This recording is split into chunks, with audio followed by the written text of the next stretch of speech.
And he covered his face with his hands. "Listen," I said to him. "Wouldn't it be best to inform Mrs. Stavrogin of what's happened?" "God forbid," he cried, lipping up. "Never. Not under any pretext. After what was said at our parting in Skvoreshniki, never." His eyes flashed. We remained there, I believe, for an hour or more, waiting vaguely for something to happen.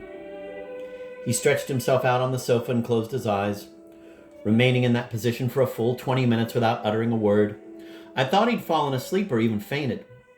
Suddenly he jumped to his feet, tore the vinegar-soaked towel from his head, rushed over to the mirror, and tied his tie with trembling hands. Then, in a stentorian voice, he summoned Nastasia and ordered her to bring him his overcoat, his cane, and his new hat. "I can't stand it any longer," he said in a gasping voice. "I'm going there myself." "Where?" I cried, also leaping up.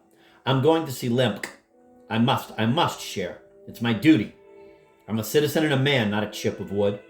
And I intend to have my rights respected. For 20 years I've failed to see to it that my rights were respected. I've been guilty of criminal neglect there. But now I intend to stand on my rights. I'll make him explain everything. If he has received a telegram concerning me, he must tell me all about it. He has no right to torture me like this. If he has to arrest me, let him go ahead and arrest me." He was stamping his feet and shouting now in a shrill, squeaky voice.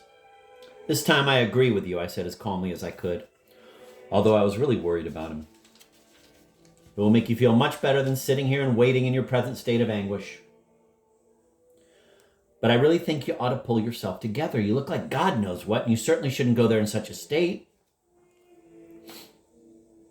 Il faut être digne et calme avec Lemk. And I must say, just now you look very much as though you could throw yourself on someone and bite him." "I'm betraying myself. I'm walking straight into the lion's mouth. I'm coming with you. I expected no less of you, and I accept your sacrifice. The sacrifice of a loyal friend. But you're coming only as far as the door of the house. You mustn't compromise yourself any further by associating with me. I feel that at this minute I am à la hauteur de tout ce qu'il a de plus sage." "I may very well step in there with you, too," I interrupted him. "Yesterday that fellow Vysotsky came to tell me, on behalf of that stupid organizing committee of theirs, that they hoped I'd come to their gala party and act as an usher or whatever they call it. You know, one of the young gentlemen who are supposed to supervise the refreshments, take care of the ladies, make the guests comfortable, and wear a red and white rosette in their lapels. I intended to get out of it, but now I wonder whether I shouldn't use the invitation as a pretext for getting myself admitted to the house and having a good talk with Mrs. von Lemk herself. So we'll go in together." He listened to me, nodding constantly, but I don't think he took in a word. We were standing by the door now. "Cher," he said, pointing to the sanctuary lamp under the icon. "I never went in for that sort of thing much, but all right, so be it." He crossed himself and added, "Allons." I had hoped that he'd feel better outside, that the fresh air would calm him, that he'd go back home, go to bed, and have a good rest, but it didn't work out that way.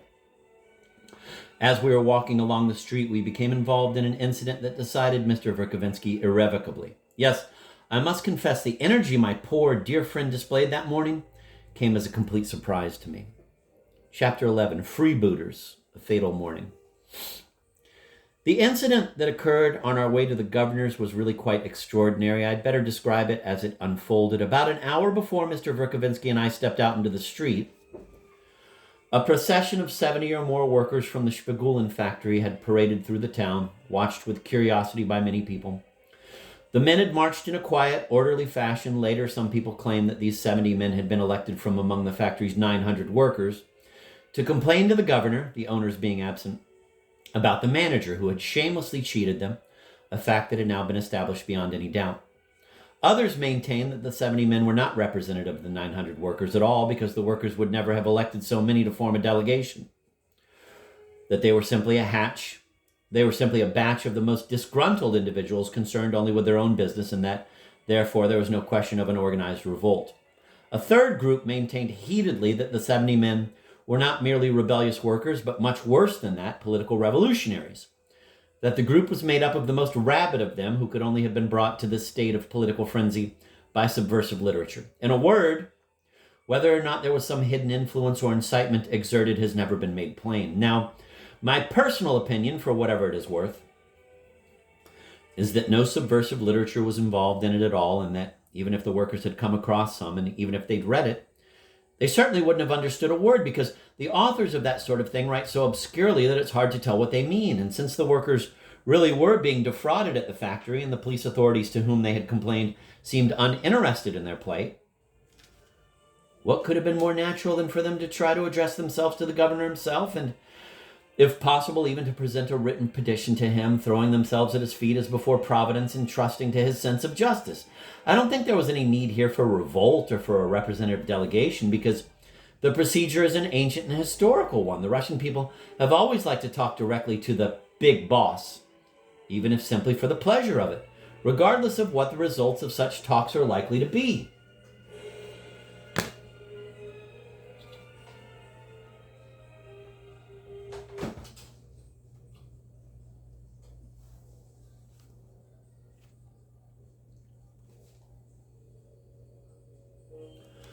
So I am convinced that if Peter Verkovensky, Laputin, and even Fedka did go among the workers, and there are concrete indications that they did, to talk to them, they can't have contacted more than 2 or 3 men, say 5 at the outside. And even that was just an experiment, and they must soon have realized that nothing would come of it. As to a revolt, even if the factory hands had understood any part of the propaganda aimed at them, the chances are that they'd have stopped listening soon enough, because it would have sounded inappropriate and inane to them. However, Fedka was another matter.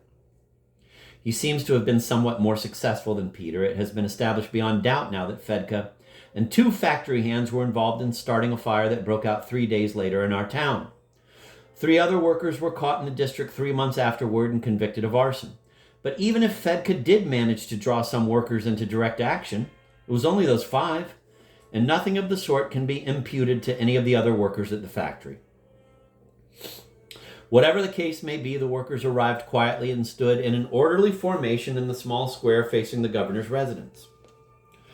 I'm told they removed their caps as soon as they found themselves in the vicinity of the ruler of the province, although the governor wasn't even home at the time. The police authorities arrived on the scene, first in the person of individual policemen, then in a whole detachment. Of course, they ordered the demonstrators to disperse. But the workers just stood there stubbornly like a flock of sheep driven against a wall, and declared flatly that they'd come to see the big boss in person. The artificial barking of the policemen ceased and was superseded by quiet deliberations, mysterious whisperings, and some ominously knitted eyebrows on the part of the police authorities in charge. The police chief finally decided to wait for the return of Governor von Lemke himself. It is a pure fabrication that Lemke drove up at full speed in a troika and plunged into the fray before he had even set foot on the ground. It is true, though, that he liked to drive at breakneck speed in his yellow-backed carriage, and as the horses, drunk with speed, became more and more frantic, he liked to draw himself up to his full height, holding onto a strap he had had attached to the carriage for that purpose, and stretching his free arm out before him like a figure on a monument. He would survey the town thus, to the great delight of the local shopkeepers. But in this instance, he did not plunge into the fray, although, of course, it was impossible for him to refrain from using a strong expression as he alighted from the carriage. But even then, he only did so with an eye to his popularity.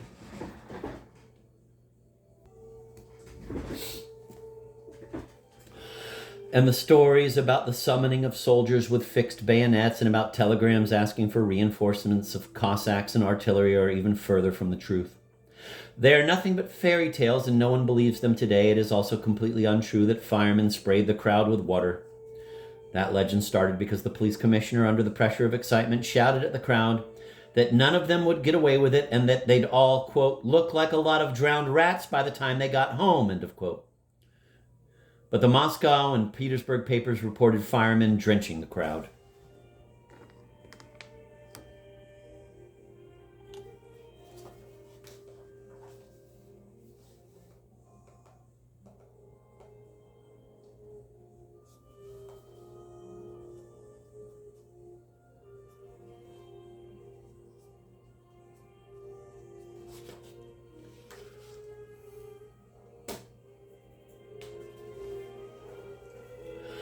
The most accurate account, I believe, is the one that says a police cordon was immediately thrown around the petitioners and a special messenger dispatched in a police carriage towards Skvoreshniki, in which direction the governor had driven out half an hour before. But still it remains a mystery to me how an ordinary group of 70 petitioners with nothing particularly unusual about them could be transformed, just like that, in the blink of an eye, into an uprising threatening the very foundations of our society. Why did Limp himself immediately assume this when he arrived with the messenger 20 minutes later? My private opinion is that it was in the interests of the above-mentioned police commissioner, a great pal of the factory managers, to present the crowd to the governor in that light and thus avoid an investigation of the matter. I'm going to reread that little paragraph because it's such a fantastic Dostoevsky detail, like he's trying to figure out how that became so outrageous, because somebody fluffed it up and used it as outrage porn. Here we go. But still, it remains a mystery to me how an ordinary group of 70 petitioners with nothing particularly unusual about them could be transformed just like that in the blink of an eye into an uprising threatening the very foundations of our society. Why did Limp himself immediately assume this when he arrived with the messenger 20 minutes later? My private opinion is that it was in the interests of the above-mentioned police commissioner, a great pal of the factory managers, to present the crowd to the governor in that light and thus avoid an investigation of the matter. And it was the governor himself who gave him the idea. In the couple of days preceding this, the two men had secretly conferred twice.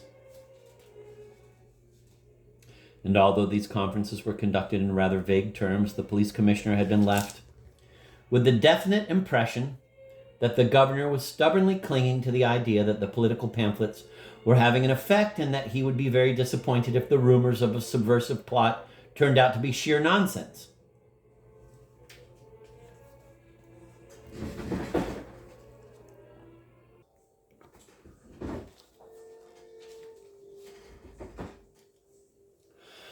I suppose he's decided to distinguish himself and make an impression in Petersburg, the police commissioner thought. Well, why not? I can gain something by it too. I'm quite sure, though, that our poor governor would not have wished for a revolt even for the sake of an opportunity of distinguishing himself. He was a very conscientious executive who had been perfectly innocent of ambition right up to the time of his marriage. And was it really his fault if, instead of a nice soft post, a home kept snug and warm by some Grecian, and a free supply of firewood, he had got himself entangled with a 40-year-old princess who wanted to raise him to her level? I can say, with almost complete certainty, that the symptoms of that state that landed the poor man in that institution in Switzerland, where he's now supposed to be resting, date from that fatal morning. But as long as we agree that the symptoms of something became obvious that morning, we must assume that similar symptoms already existed, although in a less conspicuous form. I have it from the most intimate sources. All right, let's say Mrs. von Limp told me some of the story later, when she felt she was no longer at the peak of her glory and was partly regretful, inasmuch as a woman is never altogether regretful. Anyway, I know that the previous night Limp went to his wife's room at exactly 3 o'clock in the morning, woke her up, and demanded that she listen to his ultimatum. He was, in fact, so insistent that she was forced to get out of bed, full of indignation and her hair festooned with curling rags, and sit up straight on the sofa to hear him out, although she did, it is true, twist her features into a sarcastic expression. It was then that she realized for the first time what a state her husband was in. She was quite horrified. This was, of course, the moment for her to come to her senses and adopt a mellower attitude toward life, but she kept the shock to herself and became more stubborn than ever, like all wives.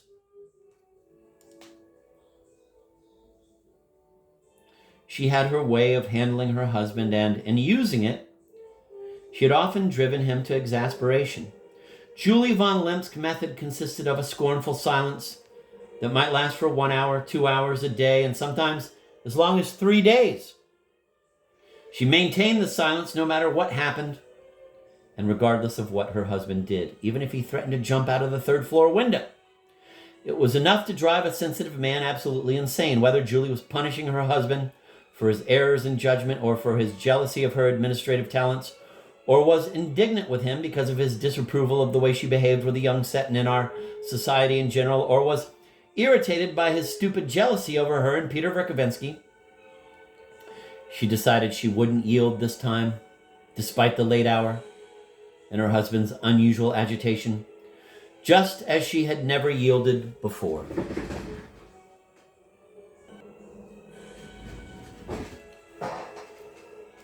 Walking feverishly up and down on the soft carpet of her boudoir, he told her everything, quite disconnectedly, it's true, but everything that was bothering him, because, as he put it, it was more than he could stand.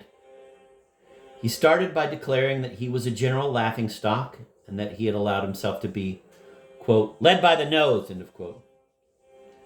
I don't give a damn how I put it, he cried shrilly, his voice rising to a squeak when he noticed her sarcastic grin. Yes, by the nose, it's a fact. No, ma'am, he went on. This is no time for laughing or for airs and graces. This isn't a coy boudoir chat. We're like two human souls in a flying balloon obliged to face the truth. Of course, he got mixed up and couldn't find the right words to express his thoughts, correct though they might be. It was you, madam, who drove me out of my normal state of mind and forced this governorship on me to satisfy your ambitions. I see you're smiling sarcastically. Wait, don't look so pleased with yourself. Let me tell you that I might easily have coped with this job and 10 more like it because I have plenty of ability. But I can't handle it with you at my side, madam, because when you're near me, I lose all my ability. There's no room for two centers, madam. But you insisted on having two centers of authority, one in my office and the other here in your boudoir. Well, I won't tolerate it any longer. In government, just as in marriage, only one center is possible. Having two centers doesn't make any sense. Somewhat later, he exclaimed, and what have I gained from our marriage? It has consisted of your trying to prove to me at every moment of the day how insignificant I am, how stupid and even despicable. While I've tried to show you that I'm not really so insignificant, that I'm not stupid at all, and that everyone's impressed by my probity and high-mindedness. Don't you think it's rather humiliating for both of us?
At this point, he started to stamp both feet on the carpet, and she felt obliged to rise from the sofa with an air of severe and dignified disapproval. His flow of words dried up almost at once and was replaced by self-pity. He started to sob, yes indeed, to sob, thumping his chest. And this went on for a full 5 minutes. The governor, driven into a real frenzy by his wife's obstinate silence, lost all control of himself and blurted out that he was jealous of her and Peter. Then, immediately realizing that he had made a terrible blunder, he became furious and shouted that he wasn't going to, quote, stand by and watch them reject God, end of quote. That he was going to, quote, scatter that unspeakable crowd in your drawing room, end of quote. That it was the duty of a Russian governor to believe in God and therefore his wife's duty too. that he wasn't going to tolerate, quote, those young men, end of quote, any longer. Finally, he said reproachfully, and as to you, madam, your duties called upon you to stand by your husband and respect his intelligence and abilities, even if those abilities were mediocre. And my abilities aren't at all mediocre, I'd like you to note. But instead, you bear the main responsibility for making them despise me here. You put them up to it, end of quote. He shouted that he'd stop the agitation for women's rights, he'd smoke it out, he'd break up their idiotic party for the benefit of needy governesses, damn the governesses, and that the first time he ever came across a governess, he'd have her driven out of the province by his Cossacks. That'll show you, that'll show you. And are you aware of the fact, he went on shrilly and furiously, that your thugs are agitating among the Shpigulin factory hands? Well, I'm very well informed on that subject, and do you know that they've been leaving their subversive leaflets all over the place? And may I tell you that I already know the names of 4 of those thugs. And also, do you know that I'm going mad? Yes, completely, hopelessly, incurably mad. At last, Julie von Lemp broke her silence. She told him in a severe, haughty tone that she had known of those criminal schemes all along, but that there was nothing to them, that speaking of pranksters, she knew the names not only of 4 of them, but of the whole lot. She was lying. But that she saw no reason to lose her sanity over it, that on the contrary, it even gave her more confidence in her own judgment and in her ability to bring about a harmonious general understanding by giving hope to the young people, making them more reasonable, then suddenly revealing to them the fact that their plotting was no secret to her, and then directing them toward more sensible goals and more rewarding activities.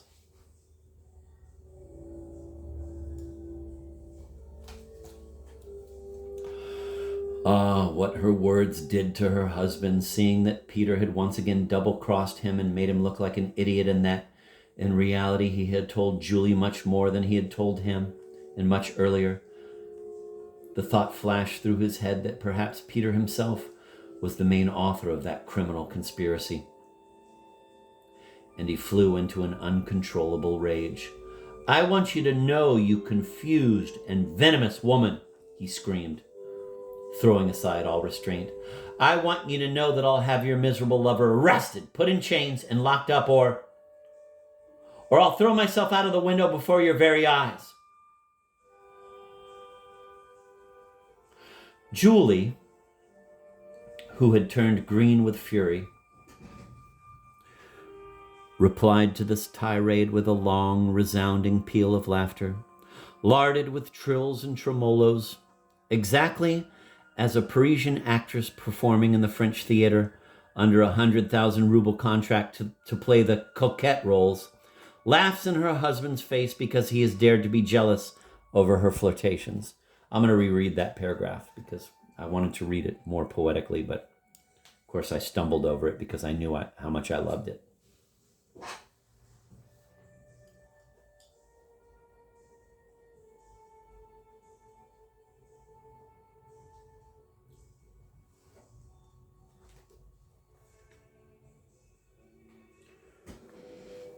I'm going to read von Lemp's little conflagration first. I want you to know, you confused and venomous woman, he screamed, throwing aside all restraint. I want you to know that I'll have your miserable lover arrested, put in chains, and locked up, or I'll throw myself out of the window before your very eyes. Julie, who had turned green with fury, replied to this tirade with a long, resounding peal of laughter, larded with trills and tremolos, exactly as a Parisian actress performing in the French theater under 100,000 ruble contract to play the coquette roles, laughs in her husband's face because he has dared to be jealous over her flirtations. Now I'm going to find the same passage in another translation.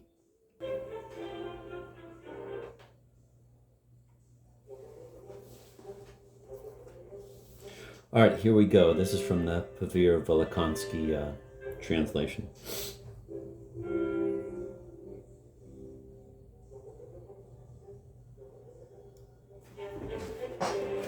Oh, what came over Andrei Antonovich in that moment on learning that Peter Stepanovich had hoodwinked him again and made fun of him so crudely, that he had revealed much more and much earlier to her than to him. And finally, that Peter Stepanovich was himself, perhaps, the chief instigator of all the criminal designs. He flew into a frenzy. "No, witless but venomous woman," he exclaimed, suddenly bursting all bonds. "Know that I shall arrest your unworthy lover at once, put him in fetters, and dispatch him to the fortress, or I myself right now in your eyes will jump out of the window." At this tirade, Yulia Mikhailovna, green with spite, immediately burst into laughter, long, resounding, with little peals and gales, exactly as in the French theater when a Parisian actress invited for 100,000 to play coquettes laughs in her husband's face for daring to be jealous of her. Von Limp rushed for the window, but suddenly stopped, as if rooted to the spot, folded his arms across his chest, and, pale as a corpse, gave the laughing woman an ominous look. Do you know, Yulia," he said in a suffocating, imploring voice, "do you know that I, too, can do something?" But at the new, still stronger outburst of laughter that followed his last words, he clenched his teeth, moaned, and suddenly rushed, not for the window, but at his spouse, raising his fist over her. He did not bring it down. No, 3 times no. But instead he perished right there on the spot. Not feeling the legs under him, he ran to his study, threw himself just as he was, fully clothed, face down on the prepared bed, wrapped himself convulsively, head and all, in the sheet, and lay that way for about 2 hours, not sleeping, not thinking, with a lead weight on his heart and dull, unmoving despair in his soul. Every once in a while he shuddered all over with a tormenting, feverish shiver. All sorts of unconnected things recalled themselves to him which did not go with anything. Now he thought, for example, of an old wall clock he had had in Petersburg about 15 years ago, which had lost its minute hand. Now of the jolly official Miloboy, and of how the two of them had once caught a sparrow in Alexandrovsky Park, and only then recalled, laughing for the whole park to hear, that one of them was already a collegiate assessor. I think he fell asleep at around 7 in the morning, not realizing it himself, and slept delightedly with lovely dreams. Awakening at 10 o'clock, he suddenly jumped wildly out of bed, remembered everything all at once, and gave himself a hearty smack on the head with his palm.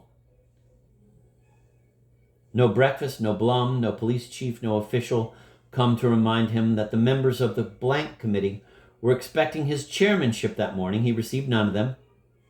He listened to nothing, nor did he wish to understand, but raced like a lunatic to Yulia Mikhailovna's half.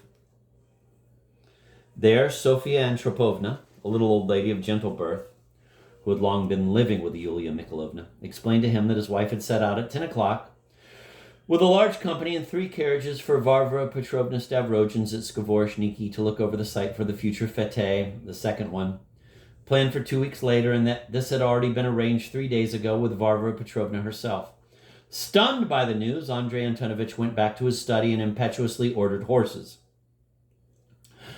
He was even hardly able to wait. His soul yearned after Yulia Mikhailovna, only to look at her, to be near her for 5 minutes.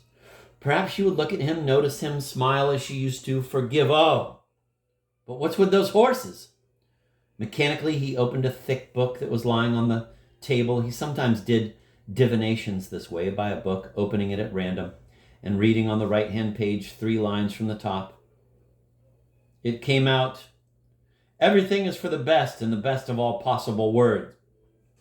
Everything is for the best in the best of all possible worlds. Voltaire, Candide." He spat and ran to get into the carriage. "To Skvoreshniki." The coachman told afterwards how the master kept urging him on all the way, but as soon as they began to approach the main house, he suddenly gave the order to turn around and drive back to town. "Faster, please, faster." Before they reached the walls of the town, quote, "He ordered me to stop again, got out of the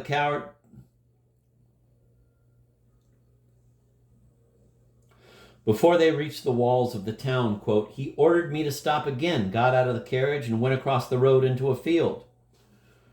From some sort of weakness, I thought, but he stopped and began examining little flowers and stood that way for some while, really strangely, so as I felt thoroughly doubtful.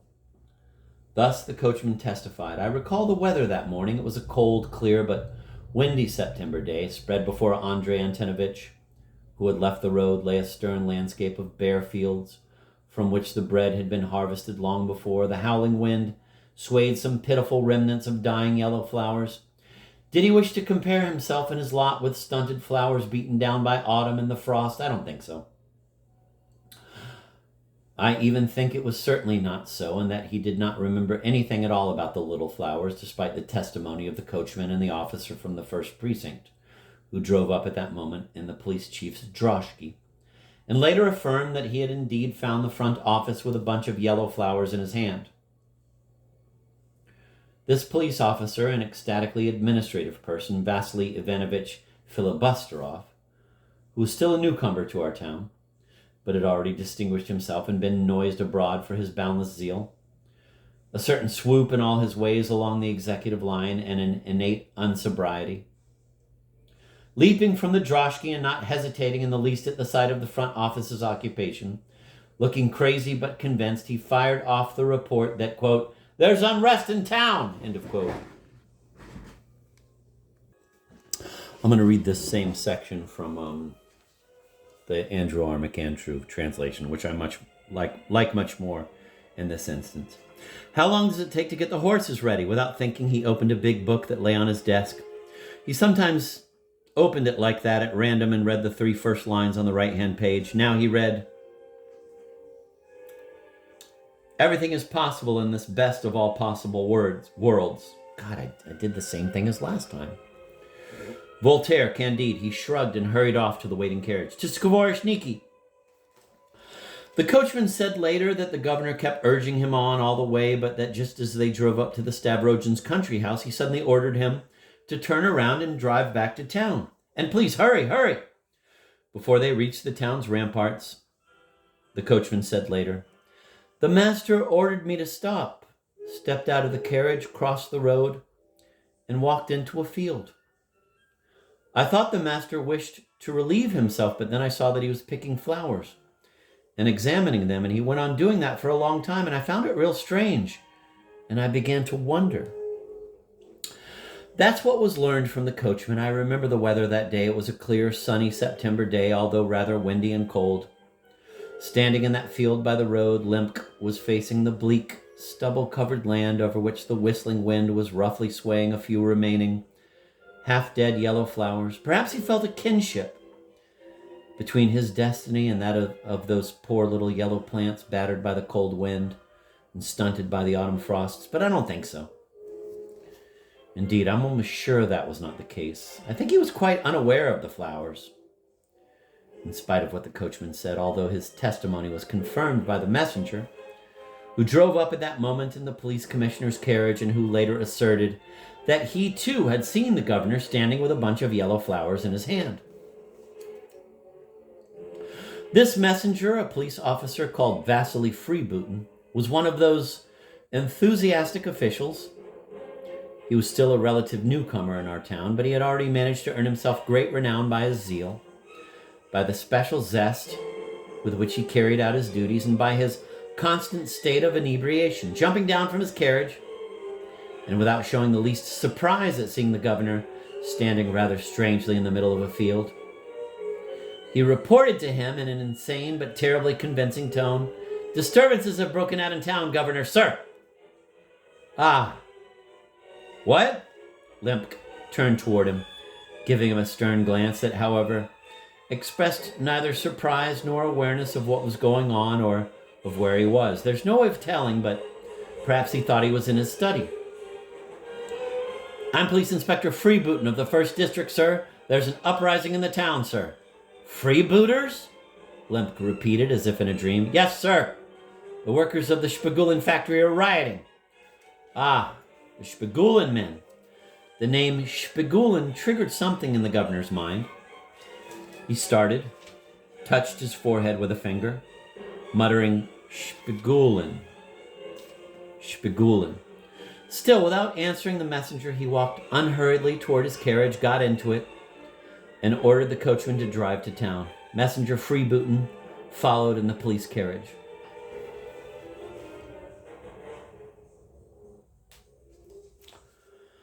I imagine many curious things must have flashed vaguely through his head while he was on his way, but it appears quite unlikely that he can have had a clear idea of what he was going to do as he drove up to the square facing the gubernatorial mansion.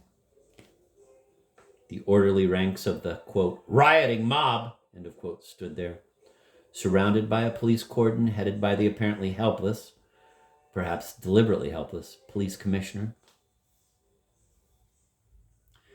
And as soon as Limp caught sight of them, as soon as he realized that everyone was waiting for him to decide something, the blood rushed to his heart. He looked terribly pale as he got out of his carriage.